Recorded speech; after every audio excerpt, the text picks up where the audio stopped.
Fala galera, beleza? Como é que vocês estão em tempos de quarentena? Eu estou com saudades de vocês. Bem-vindos às nossas aulas de filosofia aqui no canal Amigos da Sabedoria. Eu sou o professor Ed. Professor Ed, como a criançada me chama, professor Ed do Bigodão. E você sabe o que é isso? Sabe o que é isso? Sabe o que é isso? Isso é, olha aqui, olha aqui, olha aqui. Isso daqui é um cremezinho, um óleozinho para passar na barba. Eu posso não ser bonito, eu posso não ser bonito, mas eu sou um cara estiloso, sou um cara assim, não é? Uhul! O que tem isso a ver com a nossa aula? Absolutamente nada. Mas a nossa aula hoje é muito importante, meus queridos. Nós vamos falar de um dos três grandes filósofos da filosofia clássica. Nós vamos falar de nada mais, nada menos que Platão. Platão, você vai se lembrar que a filosofia ela vem lá com os pré-socráticos. Temos os sofistas que vão viver junto com Sócrates. Sócrates, a partir de Sócrates, muda totalmente o prisma da filosofia, por assim dizer. Sócrates, juntamente com Platão e Aristóteles, formam a tríade dos grandes filósofos da filosofia clássica. Alguns filósofos contemporâneos dos dias de hoje dizem que toda a filosofia ocidental nada mais é do que uma cópia do que Platão escreveu. Platão é um grande filósofo, ele é tão grande, tão importante que nós faremos 2 vídeos sobre ele, ok? Então vamos falar um pouquinho deste ateniense chamado Platão. Platão, que viveu lá em Atenas, Platão que viveu entre os anos 429 a.C. até 347 a.C. Platão era filho de aristocratas. A família do Platão era uma família influente, tanto politicamente quanto financeiramente em Atenas. E claro, Platão deveria ser treinado para participar da vida política quando fosse adulto. Lembro a você que política é uma palavra grega que quer dizer administração da polis, administração da cidade. Político é o administrador da polis. Você vai lembrar, lá nas nossas aulas dos sofistas, que os jovens gregos, eles contratavam o trabalho dos sofistas, que eram filósofos andarilhos que se movimentavam de cidade em cidade, para aprender retórica e oratória, sendo a retórica a arte de ganhar uma discussão e a oratória a arte de falar bem em público. O Platão poderia ter procurado um sofista, mas quis o destino que Platão procurasse Sócrates. Aqui um ponto interessante, isso mostra que à época o Sócrates não era visto como muito diferente dos sofistas. Mas quando Platão começa a ter aula com ele, que era já bem mais velho, né? Sócrates já era bem mais velho que Platão, quando Platão começa a estudar com Sócrates, o Platão se encanta com o seu professor. Se encanta com a forma inteligente com que Sócrates fala, se encanta com a forma inteligente com que Sócrates coloca as suas dúvidas através da maiêutica. Lembra que a maiêutica era como Sócrates ensinava as pessoas, respondendo perguntas com outras perguntas. Maiêutica, partejar as ideias, lembra disso? Pois bem, o Platão fica deslumbrado, fica encantado com Sócrates. E você há de lembrar que Sócrates não deixou nada escrito. Tudo que nós temos escrito sobre Sócrates foi escrito por outros filósofos, vários deles, inclusive, o nosso querido Platão. O Platão ele escreve de forma muito apaixonada pelo seu mestre, de forma... ele projeta uma imagem no Sócrates que talvez não correspondesse à realidade. Portanto, o que a gente tem de relatos sobre Sócrates nas obras de Platão são relatos de um aprendiz que venera, que admira o seu mestre. Importante a gente lembrar e pensar juntos, né, que esse Sócrates histórico talvez seja diferente do Sócrates de Platão, embora seja o mais conhecido e o mais difundido pela filosofia. Ora, nós vamos ter a evolução da escrita do Platão. Platão ele vai escrever sempre com diálogos. Os livros do Platão são diálogos, onde várias pessoas sentam e conversam. É muito claro você ter dois períodos na escrita platônica. O primeiro período corresponde ao que nós vamos chamar de diálogos da juventude. Nesses diálogos da juventude, nós vamos ter dois livros, nós vamos ter o Críton e nós vamos ter este livro aqui que eu tenho, que é maravilhoso, chamado Apologia de Sócrates, que nada mais é do que a defesa que o Sócrates fez em tribunal contra as acusações que os governantes faziam contra ele. Lembra? Sócrates foi condenado e foi acusado de corromper a juventude.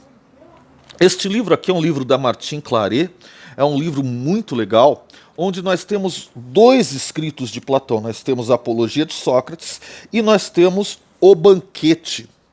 O Banquete já é a segunda fase da escrita do Platão, onde a escrita dele é mais madura. É importante você entender que em Apologia de Sócrates e Críton, que são os livros que representam a juventude do Platão, você vai ter uma escrita aporética. Aporética. O que é aporético? Aporético é algo que não chega a uma definição.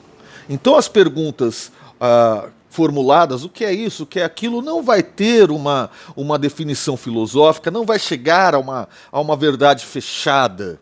Você vai lembrar que o próprio Sócrates dizia só sei que nada sei. Já na segunda parte, na segunda fase da escrita do Platão, nós vamos ter livros onde você deixa de lado essa visão aporética.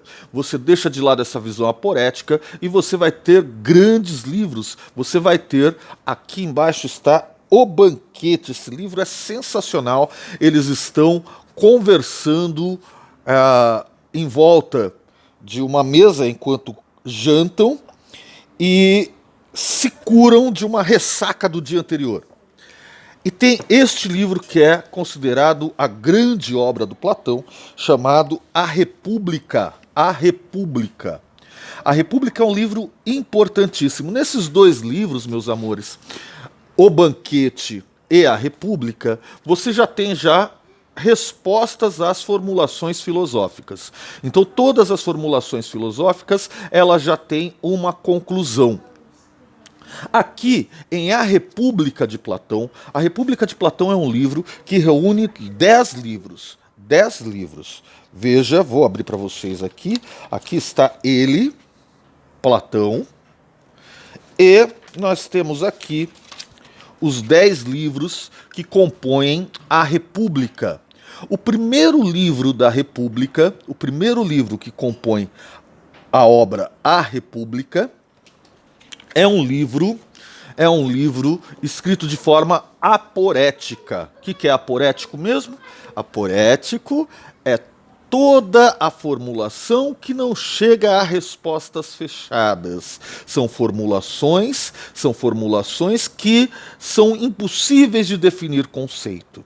A partir do segundo livro, do segundo ao 10º livro, Platão muda a forma de escrever e nós então temos formulações fechadas a todas as questões levantadas. Em A República, temos algo muito interessante que eu vou abordar aqui de forma passageira e aprofundar no próximo vídeo. O Platão ele fica imaginando como seria um mundo perfeito, uma cidade perfeita. Como seria então a cidade ideal? Como seria a cidade ideal? Platão diz que a cidade ideal é aquela onde o governante é um sábio. O governante é um sábio. Cada pessoa, dependendo do que ela vai fazer, ela vai estudar um tempo. Então, há um tempo para as pessoas que vão fazer trabalhos manuais, há um tempo para as pessoas que vão trabalhar no exército, há um tempo para aqueles que querem se dedicar à administração da cidade, há um tempo para ser o administrador da cidade. Obviamente, o administrador da cidade, que é a pessoa mais importante da cidade, ele tem que ter um maior saber. Para Platão, é muito perigoso você dar o poder de um povo, de uma cidade, para quem despreza o saber científico, o saber filosófico. É muito perigoso porque essa pessoa que despreza o prazer filosófico pode cometer atos de injustiça, como aconteceu com Sócrates. Então, o Platão vai surgir com uma figura, a figura do filósofo rei. Filósofo rei. O filósofo rei é o homem que estudou, que aprendeu filosofia e através da filosofia ele sabe diferenciar o justo do injusto. Ele sabe diferenciar o certo do errado, o bem do mal. Quando Sócrates morreu, o Platão ele ficou bastante chocado, perplexo, aquilo mudou muito o íntimo do Platão. Imagina, o seu grande mestre fora morto e condenado de forma injusta. Então ele vai até uma região lá da Grécia chamada Siracusa, e nessa região grega ele tenta implantar essa ideia de novo modelo de governo. É claro que os governantes da região de Siracusa não gostaram da ideia e prenderam Platão.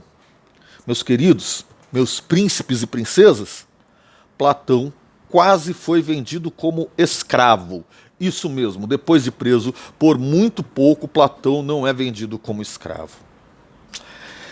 Quando Platão tinha mais ou menos 40 anos, em Atenas, Platão resolve montar uma escola onde ele ensinaria filosofia. Filosofia, você lembra o que é filosofia? Filosofia, palavrinha grega, né? Philos e sofia. Philos quer dizer amor de amigo. Amor de amigo. Sofia quer dizer sabedoria. Então, filosofia é o amor pela sabedoria e filósofo é o amante da sabedoria. Ora, Platão acreditava e dizia que o verdadeiro filósofo era Sócrates. Sócrates, para ele, tinha sido o grande filósofo. Então, Platão monta num parque um parque lá perto de Atenas, que pertencia mitologicamente a um herói chamado Academos. Platão monta a sua escola que chamava-se Academia, a Academia de Platão.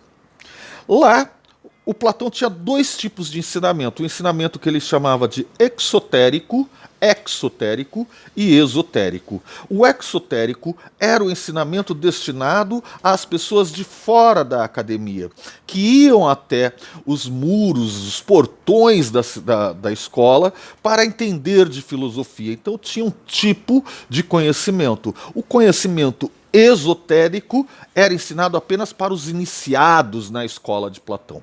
Para aqueles era um conhecimento mais profundo. Platão dizia que se contasse para as pessoas externas tudo o que ele dividia com as pessoas de dentro da escola, os de fora não entenderiam e não aceitariam.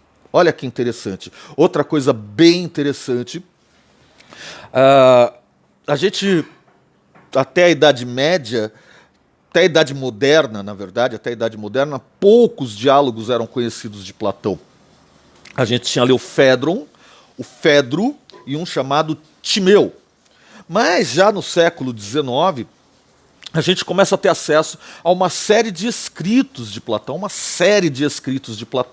Entre eles tem um escrito muito interessante, que eu particularmente gosto bastante, é uma famosíssima Carta Sétima. Carta Sétima. Nesta Carta Sétima, o Platão diz que a maioria dos ensinamentos de dentro da escola eram passados de forma oral. Puxa vida, que coisa interessante. Platão não escreveu muito, ele escreveu pouco. Muito do que ele escreveu se perdeu. Nós temos pouca coisa do que o Platão escreveu, muito do que ele foi escrito perdeu-se com o tempo. Mas muito do que ele ensinava era passado apenas oralmente. Então, entender Platão é entender o que não está escrito, o que não está dito. Entender como que funcionam as ideias. Ideias. Ideias. Meus amados, a gente vai ver na próxima aula que Platão traz um conceito totalmente novo para a filosofia, onde ele vai falar sobre alma, sobre reencarnação, sobre mundos diferentes, onde ele vai falar sobre a arte, onde ele vai falar sobre noções de bem e de mal. Tudo isso você vai ver comigo no próximo episódio. Tomara que você tenha gostado da aula de hoje. Se você gostou, vai lá, dá um joinha e se inscreve. Um grande abraço e o Deus de dentro de mim honra e saúde o Deus de dentro de vocês. Namastê, galera. Valeu. Vai, Corinthians.